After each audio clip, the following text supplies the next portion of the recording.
Welcome to Basic Brewing Video. I'm James Spencer. I'm Steve Wilkes. We're going to talk. This is 30 years in the making, sort of.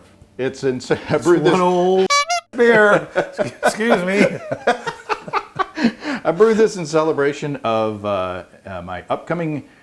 Well, it's not only mine. My wife and my 30th wedding anniversary is coming up. Wow. Here shortly. So I brewed this nice, simple, clean beer. And I brewed it with Kveik. Kveik. And usually when I brew with Kveik, every time I've brewed with Kveik, I've brewed out on the hot porch or on the hot patio in 100-degree heat, and it gets done in like 2 days. This time I wanted to ferment with lower temperatures, basement temperatures, to see if what characteristics this Kveik would have. And with this lightly flavored, lightly hopped beer, I thought it would be a perfect experiment for that. Sure. So, show off the yeast. Yes. Shall we get into it? Let's do. This is a 5-gallon or 19-liter batch into 8 gallons of water at 150 degrees Fahrenheit or 30 liters at 65 C. I put 10 pounds or 4.5 kilograms of Pilsen malt, 450 grams or 1 pound of flaked maize. I mashed for an hour. It turned out like an hour and 20 minutes at 150 degrees Fahrenheit or 65 C. I collected my wort, and at the beginning of a 60-minute boil, I added 1 ounce or 28 grams of Hallertau Tradition at 5.7%. And then 5 minutes before the end of the boil, I put another ounce or 28 grams of the Hallertau Tradition. Then I chilled down to my basement temperature, which was around 73 degrees Fahrenheit or 23 degrees Celsius. And I pitched Imperial A44 Kveiking, which is a Kveik yeast, and fermented in the basement. Original gravity turned out to be 1055, final gravity 1008 for an ABV of 6.2%. And, usually when I pitch Kveik at 100 degrees Fahrenheit, in like 2 hours, it's just like, it's going. Yeah. This, it was more like 4 hours, 4 or 6 hours. It was, before bedtime. It was bubbling before bedtime. And the next morning, it was really going well. And I looked at the thermometer strip on the side of the carboy, and it was off the range. So it was probably up, in the 80s Fahrenheit. But it was done fermenting in about 4 days. I brewed it on the 11th of August, kegged on the 17th, and here we are on the 19th. So a week and a day after I brewed this beer, here we are drinking it. So Nice. that's the long and the short of it. Cheers. Cheers.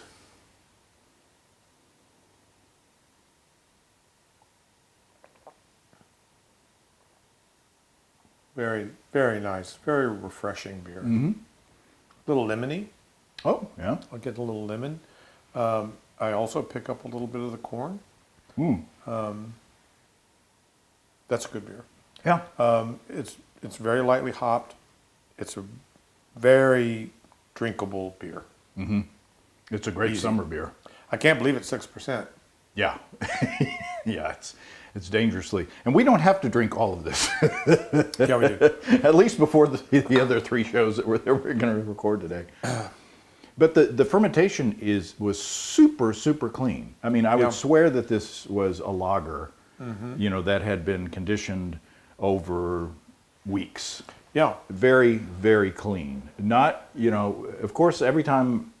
Well, no, we've done the porch pilsners, that have been fermented at 100 degrees Fahrenheit. But this beer has none of the fruity character that you might expect from a Kveik that's fermented, at higher temperatures. No tropical fruits or anything like that. No, and I don't get any, I'll call it saison-ness from it. I do think it's a little fruity, but I think the fruitiness comes from those tradition hops, which are fruity hops. They're very bright and lovely hop. I like that hop a lot.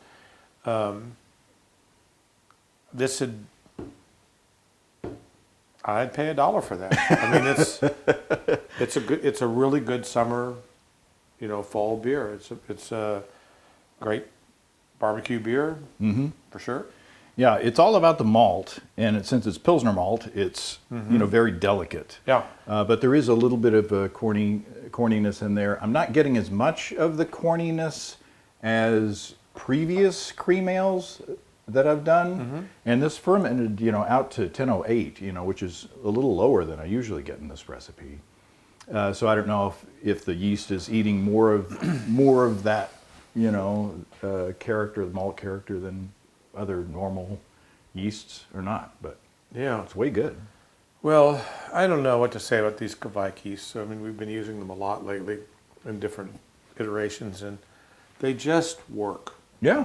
And, I used to think like, SO5 would be my desert island yeast, or Nottingham maybe, or something. But I'm Right. kind of thinking one of these Kveik strains, because they can do everything. I mean, it's clean as a whistle. It is lagerish or pilsnerish. Maybe not quite as crisp and as a truly lagered beer, perhaps. But on a windy day, riding a horse, you'd never know the difference. So Now, obviously, you wouldn't want to brew. Well, maybe you would want to brew a Belgian beer with it just to see what happened. But or a saison or a Hefeweizen or something that really depends on a lot of a specific yeast phenolic character or something like that. But man, it's a workhorse. I mean, like I say, even at that cooler temperature, it got to work quickly. Yep. It got the job done quick. Yep. It flocculated out pretty well. It's not crystal clear, but it's a lot clearer than the muddy beers I've been making lately. I call it crystal gale clear. There's a hair in yours. Well, it made my brown eyes blue. So You drink too much of it, it'll make your brown eyes red. don't it? Dad jokes. Yeah. And we're this far in. Okay, so there you go. You can ferment with Kveik at a cooler temperature. It will still get the job very, done. very good. It will get it done in a hurry. Very, very nice. And the segue to our next episode is that I also used the Kveik yeast. I used an Omega Dry Kveik yeast Oh yeah, from HomebrewCon. from HomebrewCon. And so it'll be interesting to contrast the two beers, because the beer we'll do next is a 6.3% beer. Oh, So same strength, yeah. a little bit different beer. I won't go into details because that's the next episode. Spoilers. So we'll see you in a couple of weeks In the same clothes. in the same clothes. Cheers, everybody. Cheers. Happy brewing. Happy brewing. Come and visit us online at basicbrewing.com. You can find archive lists of our audio and video podcasts on homebrewing. You can also find our DVDs and our brewer's logbook, where you can track and log up to 50 batches of beer. That's really, really good. Yeah, I could drink a lot of that. And I probably shall.